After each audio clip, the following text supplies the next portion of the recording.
great pleasure to be able to have the opportunity to stand here as the Minister of Culture, Youth and Sport, to be able to support the budget that was presented on behalf of the government. And in so doing, I would like to pay tribute to all of the hardworking and dedicated people who put this budget in place in record time. And it shows, Mr. Speaker, what good leadership and good collective will can do in setting records. Mr. Speaker, you know that generally a budget would take about 150 days to prepare. The People's Progressive Party was able to have this budget prepared in a matter of about 5 weeks. And so I pay tribute to the team that has been able to put this together. And it's emblematic, Mr. Speaker, of the leadership that you will get from President Ali, Dr. Irfan Ali, and the People's Progressive Party. And allow me respectfully, Mr. Speaker, to be able to congratulate all of the members who have been appointed to this House, and also to be able to congratulate you, Mr. Speaker. And I join with all members on both sides of the House in being able to commiserate and express my condolences to the families of Isaiah and Joel, Henry and Harish Singh. And our prayers remain with them. And as the Minister of Youth, I stand here also to say that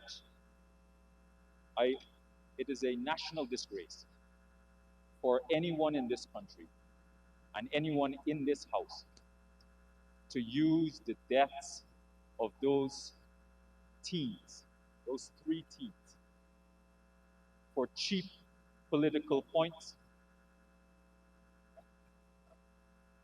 to stoke and inflame racial hostility in this country, and in the process to see innocent people get hurt, properties, private and public property, get damaged in the process,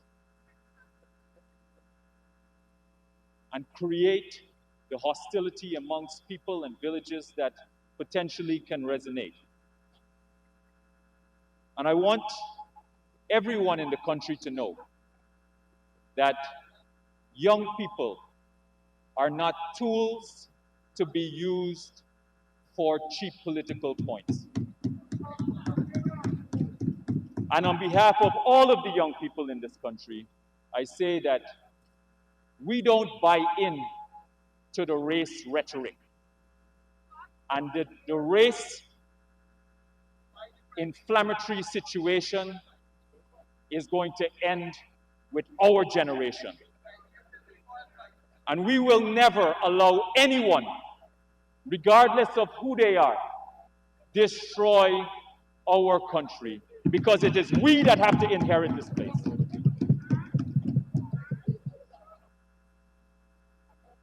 Mr. Speaker, this is not an ordinary budget. As you know, it's not an ordinary budget because most times when you are examining budgets, you examine a budget from the position of 1 year relative to the year that it's coming in. The last budget that we had here was in 2018 in November. But more importantly, the reason why it's not an ordinary budget is because the government has changed hands. And as a result of the government changing hands, it is important for us to be able to examine the leadership of the government relative to the position that they had taken and inherited the government and to where they've left off. So I would like to be able to just do a transposition of where we are now and where we were then, and to compare and contrast what is the record. So in doing so, I'd like to establish some facts. The first important fact that I would like to establish is is that in the last 5 years, the APNU AFC government have spent over $1.4 trillion with nothing substantial to show for it. $1.4 trillion of our money with nothing substantial to show for it. And since we are examining records, I want everyone to know, both in this house and all across Guyana, to know that in the entire 23 years of government under the People's Progressive Party, if you were to add up all of the budgets, the People's Progressive Party never spent $1.4 trillion. But in the 5 years that the APNU AFC has been in power, they have spent over $1.4 trillion, and they have nothing to show for it. Meanwhile, under the People's Progressive Party, we've spent less in those 23 years, and we've had roads, bridges, airports, schools, hospitals, health centers, canals, sea defenses, stadiums, aquatic centers, community centers, five-star hotels, housing schemes, over 100,000 house lots. So the question is, where has the money gone in the $1.4 trillion that has been spent on behalf of the APNU AFC? The second fact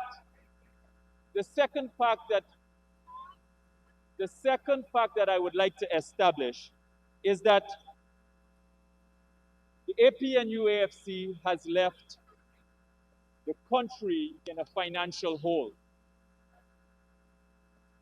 And many times you can look at the estimates, but you've got to go to the Bank of Guyana figures to be able to really get a good understanding of the overall health of the financial system and the macroeconomic position.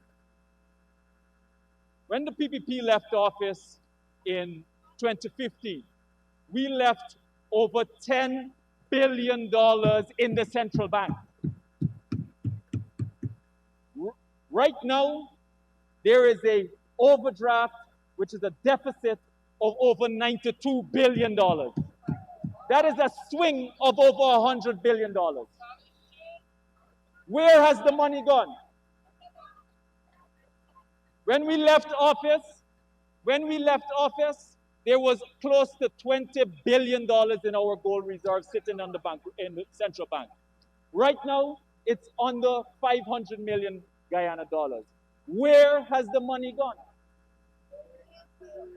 The third point is, our total stock of external debt is higher now than when we left in 2015. The fourth point is that we now have to run a larger fiscal deficit. We have to run a larger fiscal deficit as a percentage of GDP as a result of the poor financial management of the APNU AFC. And I heard one of the young members mention trading economics, but trading economics just is able to take those Bank of Guyana figures and puts it into an easy to accessible version on the website. Go and have a look at your current account deficit. Your current account deficit when we left office, your current account deficit is a record, just like your balance of payments, your balance of payments, your record, your financial transactions with the world. Your current account deficit, which is the most important trading record with the world, shows that when we left office, it was about $400 million in deficit. Now it's about $1.8 billion in a deficit.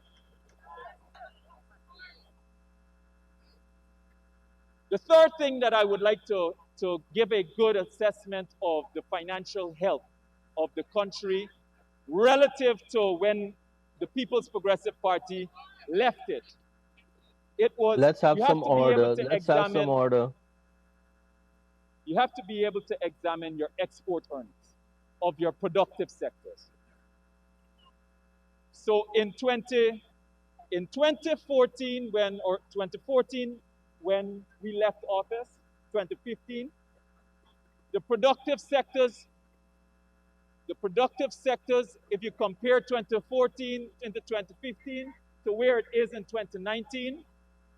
Sugar is down 68%. Rice is down 11%. Timber is down 37%. Diamond is down 20%. The only sector that is propping the productive sectors up, is gold. And the only reason that that is happening is because of the big investments that were made by the People's Progressive Party.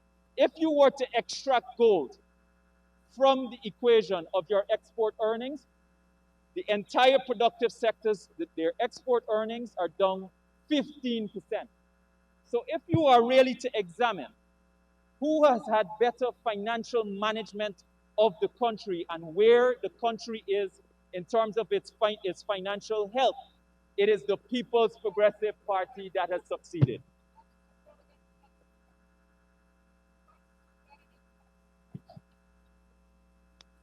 And I heard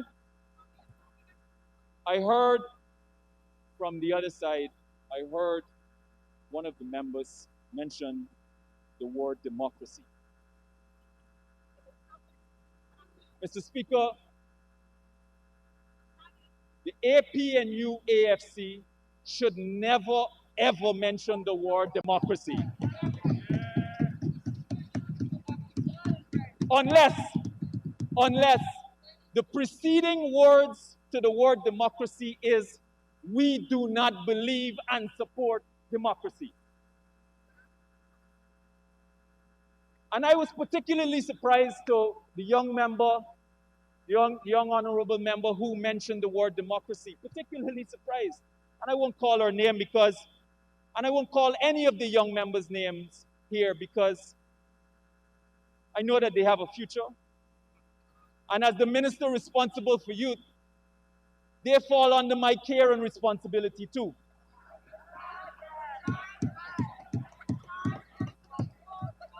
And I know that they're not getting the good leadership on the other side, but they can get the good leadership from this side. I was particularly surprised when the young honorable member had mentioned the word democracy, because it is the leader of the WPA who had said that we should burn the ballot boxes. Burn the ballot boxes. And I want all the members of the other side to know. I want all of the members of the other side to know that all of what you are saying now, it really does not matter because you have lost the election. I have no idea why you are trying to sing praises about your record. The proof of the pudding is in the eating. And the election happened on March 2nd. And the people have determined that the pudding that you were cooking, they don't want it. But none of what you say is going to have any traction or any credibility whatsoever. Because this country witnessed before their very eyes what you did. And up to today, there has not been an apology, an admission of what was done. And that's why nothing that will be said from the other side is going to have any relevance or traction with the members of the public. You can say to me whatever you want. You can say to this side whatever you want. But let me tell you something. The only people that will be the true judge and that really matter are the people who we took an oath to serve. And I would like to take the opportunity, since we are on the subject, to congratulate all of the people who, both nationally and internationally, who supported our defense of our democracy and the preservation of our Constitution. And why is this important? Why was it important in the first place? The empirical fact is that countries that are democratic and that uphold the rule of law have the proven pathway for a better life for their citizens. That is the empirical fact. The economic policies that you would like to discuss and that we are discussing, the fundamental basis of an improved life for everyone is having a democracy. And you don't have to go very far to look at it, to find out whether that's true or not. Our very own history with what is our record, our economic growth, is proof of that. Maybe about 1940 to about the early 1970s or the mid 1970s, Guyana was one of the most prosperous countries in the region.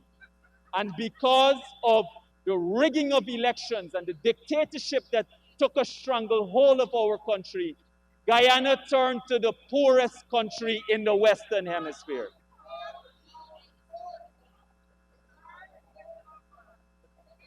Nonetheless, the APNU-AFC, despite this fact, was prepared to take all of Guyana there to see the entire country become isolated.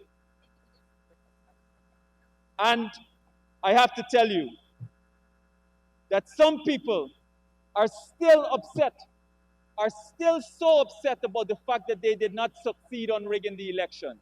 Some of them are so upset from members of the other side that they are discussing amongst themselves and they believe that this is a legitimate conversation to have, that Guyana must be split up, where one group of people must go in one area and another group of people must go in another area. But I want you to know that just like the People's Progressive Party and the people of Guyana stopped you from rigging this election, we will stop you from dividing this country and splitting this country up. And for the people who are still upset about it, there's an easy solution for that, you know. There's an easy solution for that.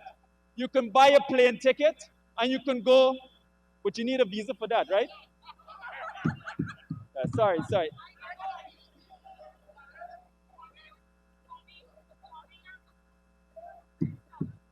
And I heard one of the honorable members on the other side speak about youth and the youth budget. Young people were, hold on, one of the honorable members of the other side, or a couple of the other members on the other side, mentioned the youth budget and young people. Young people were betrayed and neglected by the APNU-AFC. Over 60% of this country represents young people. And before they came into office, they campaigned on young people. They promised that young people would occupy positions of authority in the cabinet and the parliament and ministers. And when David Granger became president and the APNU-AFC got into government, not a single young person was appointed to the cabinet. Not a single young person was appointed a minister. Not a single young person was appointed to the parliament. And why does that matter? Why? I'm not finished with them yet. Why does that matter? In this country, democratic and political power is held in the president, the parliament, and the cabinet. That's what Article 50 says of the Constitution. All of the decisions that are made on behalf of people are made in those organs. And it's when you have the young representation at the level of decision making, that is how those decisions are tailored to affect their interest.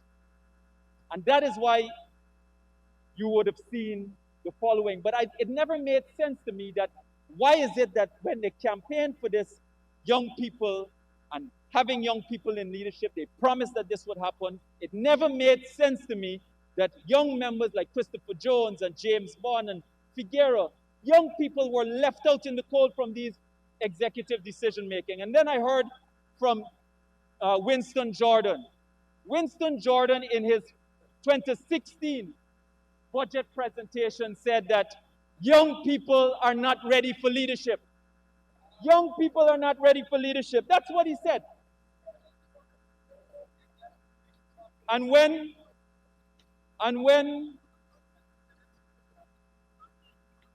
and when I heard the criticism about the budget for the youth sports and culture, I would like German, the Honorable Member German, to hear what were the figures for 2015 from the APNU AFC. It was 2.4 billion. For 2016, it was 2.3 billion. 2017, it was 2.6 billion. The point that I'm making is that none of your encouragements and advocacy came when you were sitting in the seat in the government. None, not a single word was made. What was the result of the absence of young leadership in this country? The $10,000 cash grant was taken away from people.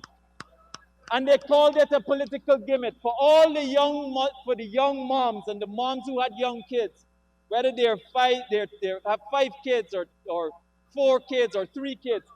Ask them if they thought it was a political gimmick. VAT was added on education. University tuition fees went up by 35%. Young people got very few house lots. The 2 a.m. curfew was added. VAT was added on data, electricity, and water. And then there was no jobs for young people.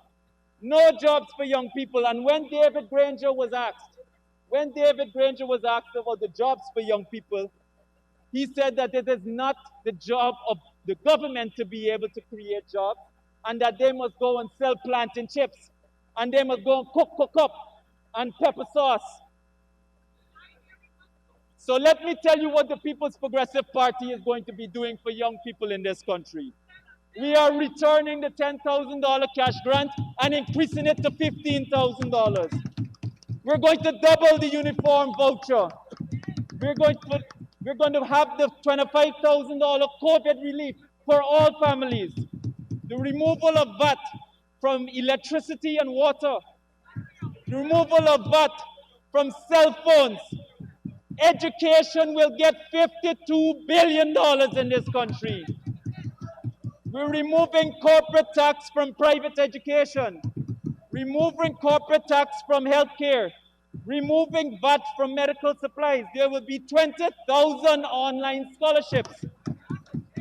There will be 50,000 house lots. The removal of VAT from all of the building and construction materials so young people can build their own homes. We're going to see the decrease in interest rates in this country. There's the increase of the tax relief from 8 million to 10 million on low-income loans. The mortgage relief, which has been returned to $30 million. The APNU AFC took it down to $15 million. And to the young member who said that, the honorable member on the other side who said that we were being disingenuous by saying that it was a $2.8 billion budget. There is a new ministry that was created. And because there's a new ministry, those program heads have already had allocation or had already spent money. So that money has to be accounted for in this budget as the law requires. So out of the $2.8 billion, the allocation that you see is $1.2 billion, but that is for the remaining 3 months. The rest of the money for the $2.8 billion is in the budget, but it has to be accounted for. And if you're talking about capital projects, Mr. Figueroa, you have to know that there is a procurement process. Ministry of Finance will not give you... Mr. Figueroa. Honorable Member Figueroa. Honorable Member, Mr. Figueroa. There's a procurement process. The People's Progressive Party brought in the Procurement Act. And as a result of that, the Ministry of Finance will never give you money which cannot be spent before the end of the year. We are now in an emergency budget situation. So the money can only be spent by the end of the year, which is 3 months. So I prepared a little note for you. I know it's not your fault that you don't know and that you don't understand it. You have bad leadership who is not teaching you on the other side. And as it relates to the ministry, I would like to give an update of what's happening at the ministry. David Granger and the APNU AFC relegated the Ministry of Culture, Youth and Sports, which was created by President Janet Jagan in 1998, relegated it to departments within ministries. First, it was relegated to a department within the Ministry of Education. This was a complete failure. Then it was relegated to a department within the Ministry of the Presidency, which was headed by George Norton. These two ministers, as a result of they had two ministers in 5 years. One minister wanted to be the Minister of Health, and the other minister felt his position was a demotion to have the responsibility for youth, sports, and culture. And I would like everyone to know that I consider the Ministry of Culture, Youth, and Sports to be the most important ministry in this country and spans all of the areas in this country. And if you were to add all of the budget allocation that goes to young people, it is this ministry and the advocations that are being made on our behalf, the advocacy points, that is where the largest money is being spent on. When I got to the ministry, our page, which is the Youth, Sports, and Culture Ministry, imagine young people communicate through social media. Our Facebook page had 6,000 likes. Within 1 month, it has now increased to 10,000 likes. It had no Instagram account, no LinkedIn page. And when I met with the ministry, I said to them that we have one mission: to develop and showcase young Guyanese talent. That's not true. And then I want everyone to know as well, other than the social cohesion department, I have over 400 persons working at my ministry. And guess what? I have only fired 2 persons. And one of them, I haven't fired. There have been only 2 persons whose services have been terminated. And one of them is already gainfully employed, and he's the chief whip.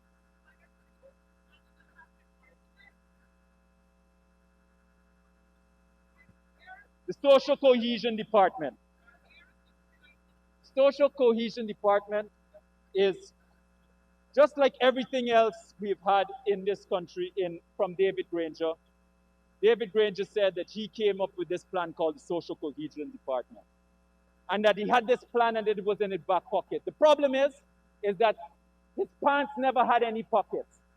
So the plan never existed. When I checked to see where were the allocations for social cohesion, 2015 there was no allocations for social cohesion. 2016 there was no allocations for social cohesion. And the minister who was appointed in 2015 is one of the most divisive political figures in this country. How can you heal the country in having one of the most divisive political figures in the country? And then out of the funding that was received in 2017, of the $88 million that was received in 2017, only about $58 million of that was spent on admin. So no money was actually spent on social cohesion. And as one of the members have spoken about President Granger's legacy, I would like to speak about President Granger's legacy. Because since you spoke about his legacy, I'm going to mention it. The President Granger's legacy is and will forever be the leader of the PNC who lost in 5 years what the PNC took 23 years to get back. And the margin wasn't slim. It was 25,000 votes combined. 6 out of 10 regions. It's the first president in Guyana to have a court rule that he's breached the Constitution. The first president of Guyana to lose a no confidence motion. The first president in Guyana to fire 7,000 sugar workers. The first president in Guyana to have 30,000 jobs lost under his watch. The first president in Guyana to give away $55 billion in one, 55 billion US dollars in one deal. The first president in Guyana to have 3 press conferences in 5 years. The first president in Guyana to not give up power in 5 months after losing an election. The first president in Guyana to practice social distancing before we had COVID. The first president to practice social distancing before we had COVID. Even his own ministers could not get in touch with him. Honorable Minister, I don't want to social distance from you, so please ask someone to provide you with 5 more minutes to conclude your presentation. Mr. Speaker, Mr. Speaker, I have the pleasure of asking for 5 more minutes for my colleague, and we are social distancing. Thank you. Thank you, Honorable Minister. Honorable Minister of Culture, Youth and Sport, you have 5 minutes to continue and conclude your presentation. And there's one other thing that he will enjoy the record of for the rest of his life. He's the first president in Guyana that if you go and type in Reagan president, a picture in Google Images, a picture of David Granger comes up. A picture of David Granger comes up. Go into Google Images right now and type in Reagan president, and pictures of David Granger will come up.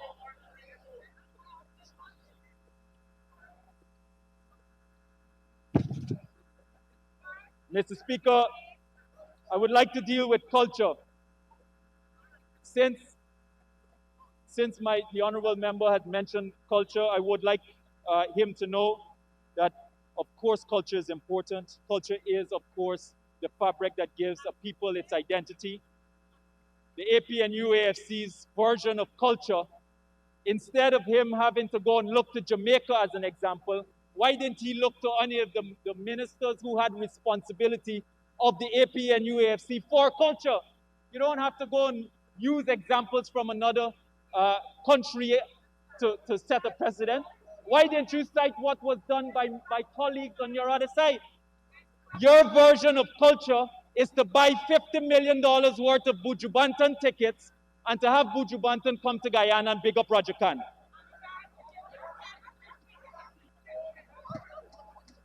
It's not an easy road. I want you to know as well that even though we are in the COVID pandemic, I'm happy to announce that as it relates to culture, that we are going to be proceeding with on the safe guidelines and virtual and broadcasted features. The dance festival, the drama festival, the song festival, and on the 27th of this month, we're going to be having the Amerindian exhibition, so you can look forward to that, Mr. Henry. We're also going to be having the One Guyana concert, as well as we're going to be doing the launch of MASH.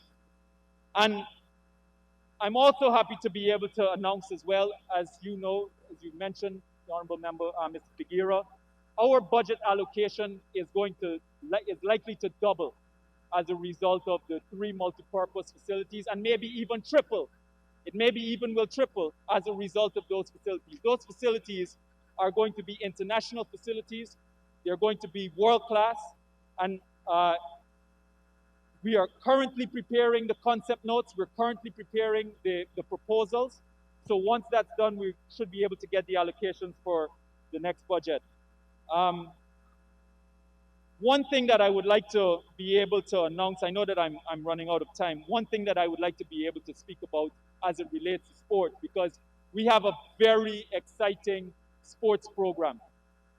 But there is an issue that I have to bring to the House's attention, and that is in relation to cricket.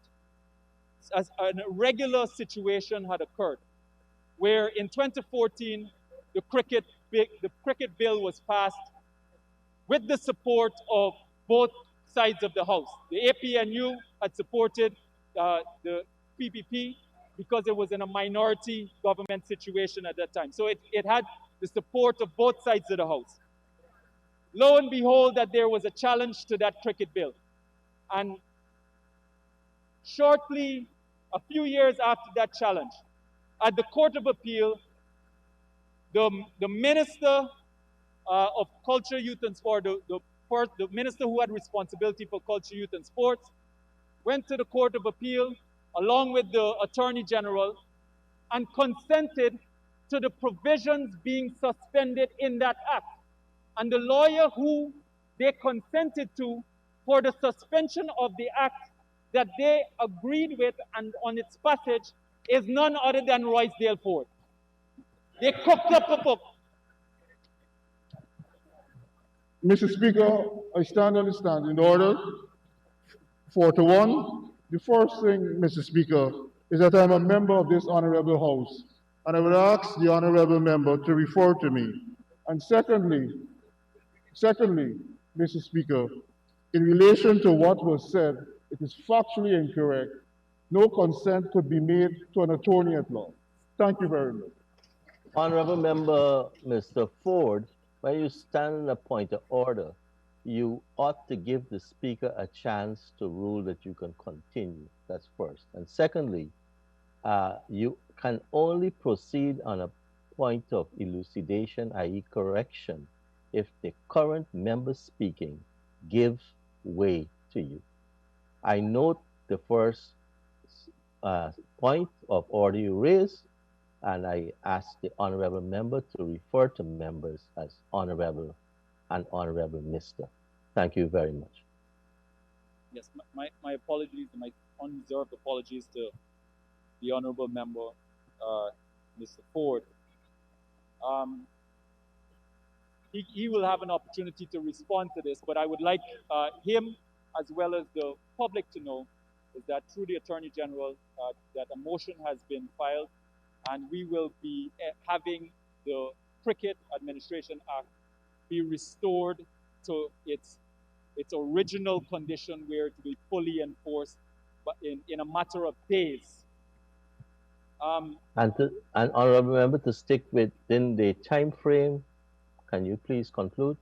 Yes, Mr. Speaker. I would like to conclude by I've heard a number of statements being made on the other side about persons who about their electoral prospects and their political prospects. And I would like you to know that it is the same leadership that said to you that you would have won the no confidence motion. It is the same leadership that said to you that 33 was not a majority of 65. It is the same leadership that said to you that the People's Progressive Party wasn't going back into office. It's the same leadership that said to you that they were going back into office. It is the same leadership that said to you that the ballot boxes, when you open the ballot boxes, that it would confirm Mingo's declaration. It was the same leadership that said to you that Lowenfield's numbers must be used. It is the same leadership that said to you that they were going to be back in office. After all of that, which is what they said, you are still going to stand here and say that you're going to be back in government soon? It defies belief. And let me say something else. The same persons who lost all of those cases on behalf of the other side, they are the persons who are fighting that petition. And do you know that we have a petition that's pending since 2015? And I would like to put a challenge to the members of the other side, especially the young members who are parroting that you're going to be back in office. Ask your leadership to show you your statements of polls. Ask your leadership to show you your statements of polls. They will never show you their statements of polls. If they really want to show you that you should believe them, ask them to show you the statements of polls. And I want you to have a very good look at the members of this side of the House when you speak about going back into office. This is the same crew that put you out of office in the first place. And we have legions and legions of people that are waiting in the wings. So when you think about going back into the office, just keep remembering that you were running the government at that point in time. You had control of the parliament, the executive, the cabinet, the police, the army, the GCOM secretariat, and we still put you out of office. And we told you that we were coming for power. And never, ever in this country will the people believe you again and trust you again. It will be a long time that you will be in the opposition. Thank you very much, Mr. Speaker. Mark my Thank words. you. Thank you very much.